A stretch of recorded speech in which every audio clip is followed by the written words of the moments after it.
दें कि हमारे साथ इस मसले पर चर्चा करने के लिए, चूंकि कोरोना के मामले बहुत तेजी से बढ़ रहे हैं, आपका तारुफ करवा देते हैं। हमारे साथ डॉक्टर अंशुमन कुमार जुड़ गए हैं, हेल्थ एक्सपर्ट हैं। सर, आपका बहुत बहुत स्वागत है इस खास कार्यक्रम में जुड़ने के लिए। और हमारे साथ गुरुग्राम के हमारे ब्यूरो चीफ नीरज वशिष्ठ भी जुड़ गए हैं।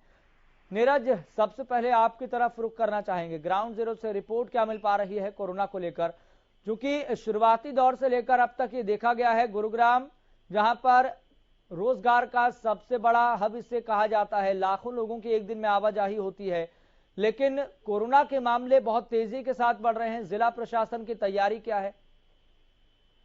बिल्कुल, देखिए यश, कहीं ना कहीं 1 अप्रैल के बाद जिस तरह से तेजी से मामले बढ़े हैं, वो कहीं ना कहीं चिंता का विषय जरूर बनते जा रहे हैं। हर रोज 150 से ज्यादा कोरोना संक्रमित मामले कहीं ना कहीं जिला स्वास्थ्य विभाग की जहां टेंशन बढ़ाने में लगे हैं, वहीं जिला प्रशासन के साथ साथ प्रदेश सरकार की भी टेंशन बढ़ाने में लगे हैं। देखिए, पहली लहर में और दूसरी लहर में ये देखने में आया था कि मार्च महीने में बेशक केस कम रहे हों, संक्रमण बेशक से कम रहा हो, लेकिन अप्रैल के बाद से ये संक्रमण तेजी से बढ़ा था और अप्रैल की 30 तक आते आते ये संक्रमण काफी खतरनाक स्तर पर हो चला था। दूसरी लहर में तो मौत का आंकड़ा लोगों को डरा चुका है। अब ऐसे में तीसरी या चौथी जिस संभावित लहर की बात हम कर रहे हैं, उसको कहना हालांकि अभी कुछ जल्दबाजी जरूर होगी, क्योंकि सभी लोगों को वैक्सीनेट किया जा चुका है। 18 से 45 तक के को ही नहीं, बल्कि 12 से लेकर और 18 तक के जो किशोर हैं, जो बच्चे हैं, उनको भी वैक्सीनेट किया जा चुका है। और अब तो बूस्टर डोज लगने का वक्त है और बूस्टर डोज लोगों को लगाई जा रही है। अब ऐसे में यह कहना कि चौथी लहर को निमंत्रण दिया जा रहा है या फिर लगातार संक्रमण बढ़ रहा है, क्या कुछ कारण है? ये कारण जो है, इनकी वजह तलाशने में जरूर जिला प्रशासन जुटा है, जिला के स्वास्थ्य विभाग जुटा है, लेकिन तमाम जो लोग ये संक्रमण है, ये नए इलाकों से सामने आ रहा है। गुरुग्राम के नए जो हाई राइज सोसाइटी है, वहां से सामने आ रहा है। जी नीरज, मैं आपके पास आऊंगा, क्योंकि हम कारणों को तलाश रहे हैं और कितनी संभावनाएं हैं कि हम ये कहें कि चौथी लहर की शुरुआत हो गई है, और कितना चिंता वाली बात है, इसको हम जानने समझने की लगातार कोशिश कर रहे हैं।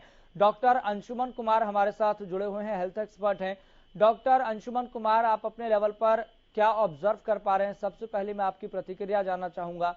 जिस तरीके से कोरोना के मामलों में तेजी देखने को मिली है, चाहे बात प्रदेश की हो या फिर देश की हो, कितना चिंता वाली बात है? ठीक बात कोरोना की होती है तो लोगों के जहन में एक ही तस्वीर उभर के आती है, कोरोना की दूसरी लहर, जिसमें काफी परिवार हताहत हुए थे, बिस्तर की कमी, ऑक्सीजन कमी से लेके जाने भी गई थी।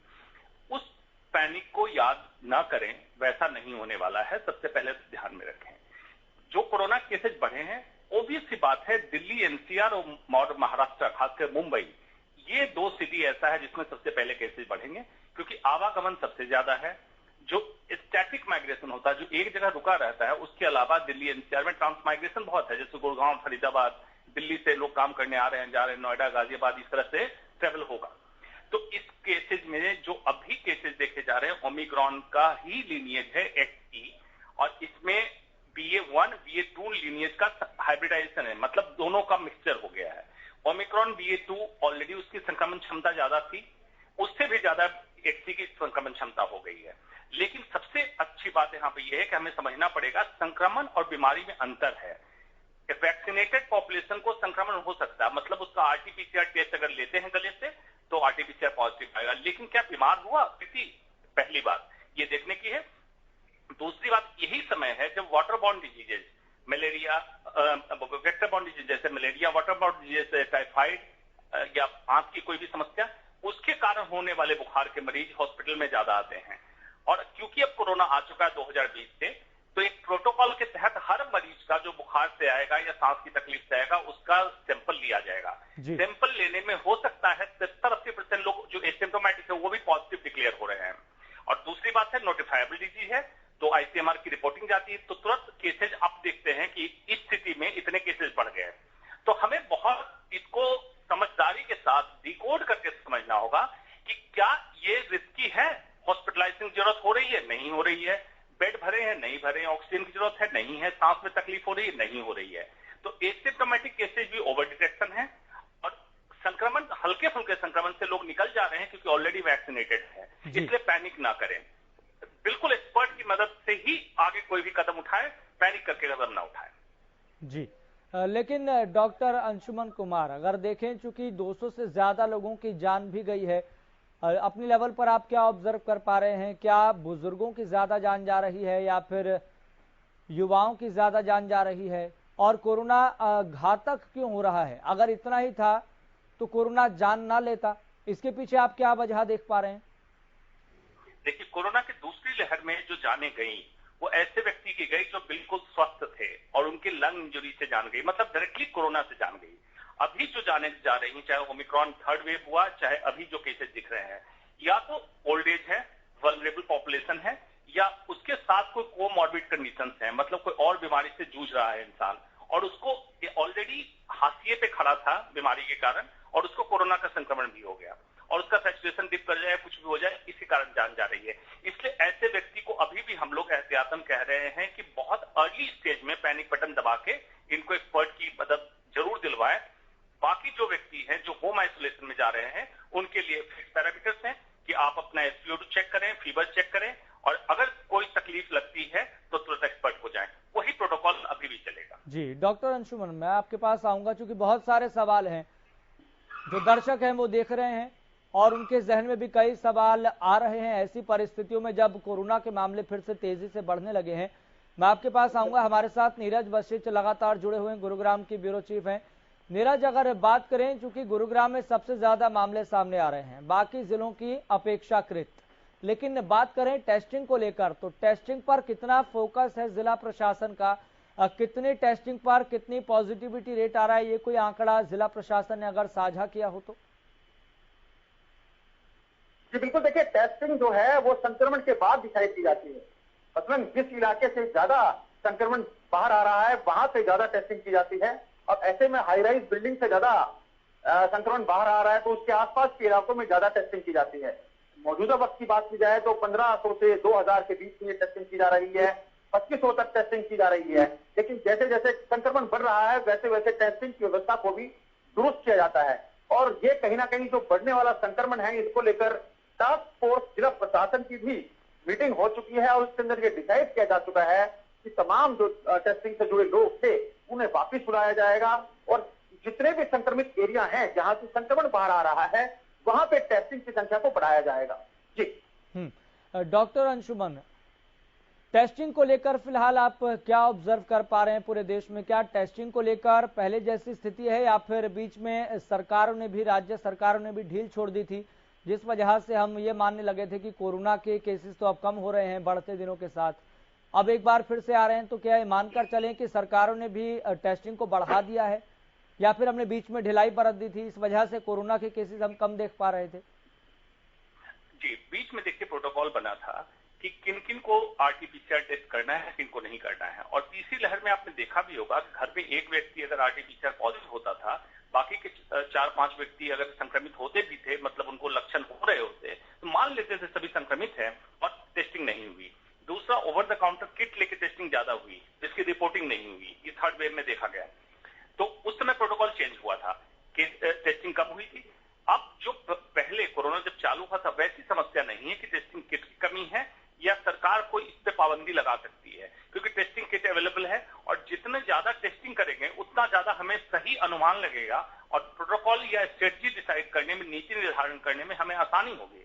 इसलिए टेस्टिंग पे अब मुझे नहीं लगता कोई सरकार पाबंदी लगाएगी और न लगानी चाहिए। टेस्टिंग फ्री फ्लो से होने देना चाहिए, तभी हमें सही नीति निर्धारण करने में मदद मिलेगी। जी, और एक दर्शक हमारे सवाल पूछ रहे थे कि आखिर टेस्टिंग को लेकर जो बात कही जाती है फर्स्ट वेव में, सेकंड वेव में, थर्ड वेव में या फिर अब जो ओमिक्रॉन का सब वेरिएंट बताया जा रहा है XE वेरिएंट, तो टेस्टिंग के जरिए इन वेरिएंट्स को, इन सब वेरिएंट को पकड़ पाना, परख पाना कितना बड़ा चैलेंज हो पाता है और कितना हम सटीकता से ये आंकड़ा बता पाते हैं? जी, जो थर्ड वेव में ओमिक्रॉन का BA.2 लीनियज था उसमें एक F प्रोटीन ड्रॉप आउट एक चीज होती थी जो RT-PCR में बता देता था कि ये ओमिक्रॉन हो सकता है, तो हमें जेनोमिक सीक्वेंस की जरूरत नहीं होती थी। लेकिन BA.1 और BA.3 लीनियज में जेनोमिक सीक्वेंस कराना पड़ता था। XE के साथ सेम है कि BA.1 और BA.2 का हाइब्रिडाइजेशन है, RT-PCR में टेस्ट में पॉजिटिव आता है, अगर आपको ये तय करना है कि एक्सी वेरिएंट से ही आप संक्रमित हुए हैं, तो आपको जेनोमिक सीक्वेंस अभी भी कराना पड़ेगा, लेकिन उसका कोई एक्स्ट्रा एडवांटेज नहीं होगा। ना ट्रीटमेंट प्रोटोकॉल चेंज होगा, ना आइसोलेशन प्रोटोकॉल चेंज होगा, ना आगे कोई नीति निर्धारण में चेंज होगा। इसलिए अगर किसी एरिया में एक्सी का जेनोमिक सीक्वेंस का सैंपल मिल गया, तो आप मान के चलिए उस एरिया में एक्सी वेरिएंट से सभी लोग इन्फेक्ट हो रहे हैं, सब में जेनोमिक सीक्वेंस की जरूरत नहीं होगी। आरटीपीसीआर सभी में करना चाहिए। जी, लेकिन अगर कोई व्यक्ति पॉजिटिव पाया जाता है टेस्टिंग में, तो वो अलग अलग लहरों में कितनी बार पॉजिटिव पाया जा सकता है, या फिर ये कितना संक्रामक उसके शरीर के अंगों के लिए हो सकता है, कितना घातक हो सकता है? हाँ, ये बड़ी अच्छी बात आपने पूछी कि अगर व्यक्ति पहले भी संक्रमित हो चुका है, तो इस बार उसके लिए कितना घातक हो सकता है उसके अंदरूनी अंगों के लिए, ये बड़ी अच्छी बात है।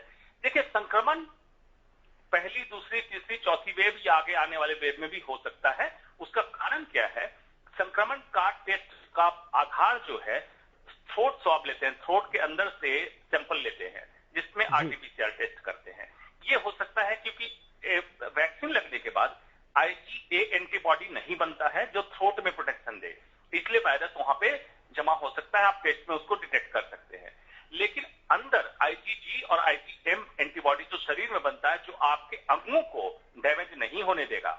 इसलिए वैक्सीनेटेड पॉपुलेशन में यही फायदा है कि अगर दोबारा आप संक्रमित भी हो जाते हैं, तो अंगों को कोई क्षति नहीं पहुंचेगी, ये तय है। इसलिए हम लोग हर समय कहते हैं वैक्सीन लें, और बूस्टर डोज की जरूरत जिनको हो गई है उनको बूस्टर डोज लें, तभी आपका प्रोटेक्शन, अंगों का प्रोटेक्शन होगा। संक्रमण हो सकता है, आपकी जान को खतरा नहीं होगा। जी, लेकिन अगर बात करें डॉक्टर अंशुमन, चूंकि आपने शुरुआत में एक जिक्र किया था कि जान उनकी जा रही है जो पहले से अलग अलग बीमारियों से ग्रसित हैं, और देश के कॉन्टेक्स्ट में देखें, देश के संदर्भ में देखें, तो डायबिटिक पेशेंट और बीपी, कोलेस्ट्रॉल, ये जो समस्या है वो अब आम होती जा रही है। और देखा ही जा रहा है शुरुआती दौर से कि जिनका बीपी बढ़ा हुआ है या फिर कम हो रखा है, कोलेस्ट्रॉल की समस्या है या फिर डायबिटिक पेशेंट है, ऐसे लोगों की ज्यादा जाने जा रही है। और देश में तो ऐसे लोगों की जो संख्या है वो तो बहुत ज्यादा है। हार्ट अटैक वाले पेशेंट जो उनको बहुत बड़ी संख्या में हार्ट अटैक आता है हर साल, ये संख्या तो बहुत ज्यादा है। तो ये मानकर चलें कि अब ये मौत का आंकड़ा तो कभी रुकेगा नहीं और कोरोना भी कभी थमेगा नहीं। नहीं, ऐसा नहीं है। जो स्ट्रेन की विरुलेंस पावर, मतलब मारक क्षमता जो हम देखते हैं, डेल्टा की जितनी मारक क्षमता थी, ओमिक्रॉन की उतनी नहीं है। संक्रामक क्षमता बढ़ गई। एक्सी भी उसी का एक हाइब्रिडाइजेशन है, इसकी भी संक्रामक क्षमता ज्यादा है, लेकिन मारक क्षमता कम है। तो डेल्टा जितना डैमेज कर सकता था उतना नहीं कर रहा है। दूसरा, आप बिल्कुल सही कह रहे हैं कि देश में दिन प्रतिदिन, जो कि एक अलग चिंता का विषय है, diabetes, hypertension, heart attack, cancer, ये 4 बीमारियों की तादाद बहुत तेजी से बढ़ रही है, जो बहुत चिंता का विषय है। अलग से चर्चा करनी चाहिए इसके केसेस बढ़ रहे हैं। लेकिन उसमें जो अनकंट्रोल्ड ग्रुप है, मतलब डायबिटीज है, कंट्रोल में नहीं हो, हार्ट अटैक हाल में हुआ हो, हाइपरटेंशन कंट्रोल में, बीपी नहीं हो, इनमें ज्यादा खतरा होगा। और जिनके केसेस कंट्रोल में है, मतलब शुगर कंट्रोल में, बीपी कंट्रोल में हो, हार्ट अटैक से निकल चुके हो, या तो दवा पे हैं, जैसे भी कंट्रोल में, इनको खतरा कम होगा। तो इसलिए इनको 2 ग्रुप में आप कर दें। इसलिए जो रिस्क ग्रुप है उनको ज्यादा एहतियात रखना पड़ेगा। और दूसरा, ये बिल्कुल आपने सही सवाल उठाया कि इन केसेस को कम करना हमें चाहिए। हाइपरटेंशन, डायबिटीज, इनके केसेस इसके कारण आपके वातावरण में मौजूद हैं, आपके खान पान में मौजूद हैं, और इसको कंट्रोल करने में सरकार का ही हाथ होगा, दूसरा कोई नहीं कर सकता है। जी, डॉक्टर अंशुमन, बहुत महत्वपूर्ण पॉइंट और फैक्टर से आपने अवगत करवाया है। और एक बार फिर से ग्राउंड जीरो से रिपोर्ट ले लेते हैं कि दिल्ली में कोरोना को लेकर क्या स्थिति है। तो दिल्ली से हमारे संवाददाता सुशील हमारे साथ जुड़ गए हैं। सुशील, फिलहाल दिल्ली सरकार कोरोना के पॉजिटिविटी रेट को कम करने के लिए अब क्या प्रयास कर रही है, किस रणनीति पर काम कर रही है? क्योंकि दिल्ली में देखा जा रहा है बहुत तेजी के साथ कोरोना का पॉजिटिविटी रेट बढ़ रहा है। बिल्कुल यश, देखिए दिल्ली सरकार इसको लेकर काफी कंसर्न है और सभी स्कूलों को एडवाइजरी जारी किया जा चुका है और अब जल्द ही पाबंदियों का दौर शुरू होगा। जो अभी आकलन है, आज मंडे है, इसको लेकर बैठकें भी कई जगह हो रही हैं और कोरोना को लाइटली न लिए सरकार, और इसको किस तरह से सभी प्रबंधन, जितने भी संस्थान हैं या जो मैनेजमेंट के लोग हैं, इसको लेकर कितने बिल्कुल इस पूरे मामले को लेकर काफी सीरियस हैं और इस पर पाबंदी लगाने की बात की जा रही है। जो रिपोर्ट आई है अलग अलग तरह से सरकार के पास, उसके सबने यह सिफारिश की है कि एक बार फिर मास्क को अनिवार्य किया जाए और एक छोटी सी पाबंदी की शुरुआत की जाए। क्योंकि दिल्ली में जिस तरह से केसेज बढ़ रहे हैं और उसका सीधा असर दिल्ली एनसीआर पे पड़ रहा है, तो उससे साफ लग रहा है कि जिस तरह से मल्टीपल ये केसेज बढ़ते हैं तो वो दिन दूर नहीं। अगर इस महीने के लास्ट तक हम कहें तो पूरा दिल्ली एनसीआर कोरोना के चपेट में आ जाएगा। तो संभवतः माना जा रहा है कि 20 अप्रैल से पाबंदियों का दौर शुरू होगा और खासकर दिल्ली में मास्क की अनिवार्यता को लागू किया जाएगा। जी डॉक्टर अंशुमन, मैं आपसे ये सवाल पूछना चाहता हूं, क्या आप अपने लेवल पर ये मानते हैं कि राज्य सरकारों ने जो ये फैसला लिया कि मास्क की अनिवार्यता अब नहीं है, जरूरत नहीं है, ये फैसला क्या गलत साबित हो रहा है? क्या ये फैसला गलत लिया गया था, इसी वजह से भी ये जो परिस्थिति बन रही है कि पॉजिटिविटी रेट बढ़ रहा है, कोरोना के केसेज 100% की रफ्तार से आगे बढ़ रहे हैं, चाहे हरियाणा की बात हो, दिल्ली की बात हो, महाराष्ट्र की बात हो, कर्नाटक की बात हो या फिर दक्षिण के किसी भी राज्य की बात हो? देखिए, हेल्थ स्ट्रेटजी हर समय डायनेमिक स्ट्रेटजी होती है। जिस समय ये फैसला लिया गया उसमें केसेस डाउन थे इन जनरल का मतलब ये है कि जो रीन सर्जरी हम लोग करते हैं उसमें आरटीपीसीआर टेस्ट कर रहे थे, उसमें भी केसेस डिटेक्ट नहीं हो रहे थे। तो उसमें मास्क, क्योंकि मास्क आपका रूटीन नहीं है, लाइफ का हिस्सा नहीं है, तो ढील देने से एक हेल्थ स्ट्रेटजी के तहत ये माना जाता है कि अगर अभी केसेज अगर बढ़ेंगे तो सरकार अगर पाबंदी लगाएगी, मास्क के लिए कहेगी, तो पब्लिक इजीली एक्सेप्ट कर लेगी। उसको ये नहीं लगे पिछले 2.5 साल से आपने मास्क में बंद किया हुआ है, पहली बात। दूसरी बात कि कोरोना के वेव जैसे आप कहते हैं, तो अगर समुद्र है तो लहरें तो निकलेंगी जी। कोरोना आपका एंडेमिक हो चुका है, कंट्री में वायरस है और रहेगा। 1918 में स्पेनिश फ्लू का वायरस आया था, आज 2022 है, आज तक आपके वातावरण में मौजूद है, लेकिन उसके केसेस कम होते जाते हैं, मारक क्षमता कम होती जाती है और आपको कॉमन कोल्ड बोल के उसको छोड़ देते हैं। सिमिलरली कोरोना का लहर दर लहर, इसके केसेस कम होंगे, नंबर कम होंगे, मारक क्षमता कम होगी, संक्रामक क्षमता कम होगी और ये लेकिन आपके बीच में से लहर देगा। इसलिए किसी भी नीति को ये बताना कि बिल्कुल गलत नीति हुई, ऐसा नहीं है। जिस समय जो उचित होता उसमें किया था, जिसमें हटाना था हटाया, जिसमें अभी लगाना है उसमें लगा दिया जाएगा। जी, और बात करें चूंकि देश में 186 करोड़ से ज्यादा लोगों को वैक्सीनेट किया जा चुका है, जिसमें पहली और दूसरी डोज और बूस्टर डोज का आंकड़ा शामिल है, लेकिन अगर बात करें चूंकि वैक्सीनेशन होने के बाद, लगने के बाद कोरोना के ट्रांसमिशन की पावर कितनी रह जाती है और कितनी तेजी के साथ ट्रांसमिशन होता है, जो रिपोर्ट आ रही है, इनिशियल इंफॉर्मेशन आ रही है, उसके आधार पर आप क्या कहना चाहेंगे? क्योंकि हमें फर्स्ट वेव का भी तजुर्बा है, सेकेंड वेव का भी तजुर्बा है और थर्ड वेव का भी तजुर्बा है। जी देखिए, जब फुल्ली वैक्सीनेटेड, हम 2 डोज लगने के बाद कहते हैं फुल्ली वैक्सीनेटेड जी, अगर 9 महीने का गैप हो गया तो बूस्टर डोज लग जाए तो अच्छा रहेगा। तो 2 डोज लगने के बाद अगर कोरोना का ट्रांसमिशन एक वैक्सीनेटेड पॉपुलेशन से, एक इंसान जो दोनों डोज लिया हुआ उससे दूसरे इंसान में जाता है जो दोनों डोज लिया हुआ है, तो कोरोना 2 तरह से रिएक्ट कर सकता है। एक, एटेन्यूएट हो जाए, मतलब इसकी मारक क्षमता कम हो जाए, मतलब कमजोर पड़ जाए वायरस। दूसरा, ये इम्यून सिस्टम को चकमा देना सीख लेता है जी, क्योंकि एक बॉडी में इम्यूनिटी मिली, दूसरी बॉडी में इम्यूनिटी मिली, अब ये अपने को कैसे रेप्लिकेट करे इसका तरीका निकालता है। इसी का एक नतीजा था स्टिल्थ ओमिक्रॉन, मतलब चकमा देने वाला ओमिक्रॉन। उसी का एक थोड़ा सा पोर्शन भी एक ईद लेके पैदा हुआ है, इसमें भी चकमा देने की कैपेसिटी है। ये वैक्सीनेटेड पॉपुलेशन में ये प्रॉब्लम हमें देखने को मिलती है, लेकिन अच्छी बात यह है कि मारक क्षमता इसकी नहीं बढ़ रही है, इसकी संक्रमण क्षमता बढ़ी जरूर है, मारक क्षमता नहीं बढ़ी, इसलिए जान हताहत की गुंजाइश नहीं है। वैक्सीनेशन पे अभी भी हम लोग जोर दे रहे हैं कि कुछ अभी भी पॉपुलेशन है जिन्होंने वैक्सीन नहीं लगाया है, वो हमारे लिए ज्यादा खतरनाक होते हैं कि वो चेन को तोड़ने में मदद नहीं कर रहे हैं और वैक्सीन लेने को अभी भी तैयार नहीं है, तो वो वैक्सीन जरूर लें, यही हम गुजारिश करेंगे। जी, हमारे साथ लगातार सुशील भी जुड़े हुए हैं, दिल्ली से हमारे संवाददाता। सुशील, अगर बात करें, चूंकि लगातार आप ग्राउंड जीरो पर हैं, दिल्ली की सड़कों पर लोगों से बातचीत करते हैं और जानने समझने की कोशिश करते हैं कि लोग इस कोरोना काल में, संकट काल में कितना सीरियस हैं। अगर बात करें, चूंकि देश भर में अब चर्चा चल रही है, जो पाबंदियों का दौर है एक बार फिर से लौटने वाला है, खासतौर पर दिल्ली, हरियाणा में या फिर अन्य सभी राज्यों में जहां पर पॉजिटिविटी रेट बहुत तेजी के साथ बढ़ रहा है, लेकिन इन खबरों का असर आम जनता पर कितना पड़ रहा है, लोग क्या सोच रहे हैं, क्या वो मास्क का उपयोग कर रहे हैं या नहीं कर रहे? नहीं, देखिए यश, सरकार ने मास्क की अनिवार्यता समाप्त कर दी थी और उसके बाद किसी भी तरह की कोई बंदिशें नहीं थी। यही वजह थी कि चाहे वो बाजार हो, मार्केट हो या फिर कोई फंक्शन हो, वहां पे बेधड़ल्ले से लोग बेधड़क होकर बिना मास्क, बिना किसी सोशल डिस्टेंसिंग के वहां शिरकत करते थे, जाते थे, चाहे वो अस्पताल हो या कहीं। और मुझे लग रहा है कि कहीं ना कहीं यही वजह है कि जो डॉक्टर साहब भी बता रहे थे कि ये वायरस है, तो ये वायरस उन जिनका इम्यून सिस्टम कमजोर था वहां वो शिरकत किया और वैसे करके वो बढ़ना शुरू हो गया और केसेज बढ़ रहे हैं। आज हालात ये हैं कि 1000 के आसपास केसेज हैं, पॉजिटिव केसेज।